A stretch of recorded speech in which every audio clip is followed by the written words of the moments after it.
श्रीमन्महालक्ष्मीः भार्याम् रक्षतु भैरवी मार्गम् क्षेमकरी रक्षेत् विजया सर्वतः स्थिता रक्षाहीनम् तु यत्स्थानम् वर्जितम् कवचेन तु तत्सर्वम् रक्ष मे देवी जयन्ती पापनाशिनी पदमेकम् न गच्छेत्तु यदीच्छेत् शुभमात्मनः कवचेनावृतो नित्यम् यत्र यत्राधिगच्छति तत्र तत्रार्थलाभश्च विजयः सार्वकामिकः यम् यम् कामयते कामम् तन्तम् प्राप्नोति निश्चितम्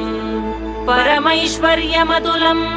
प्राप्स्यते भूतले पुमान् निर्भयो जायते मर्त्यः सङ्ग्रामेष्वपराजितः त्रैलोक्ये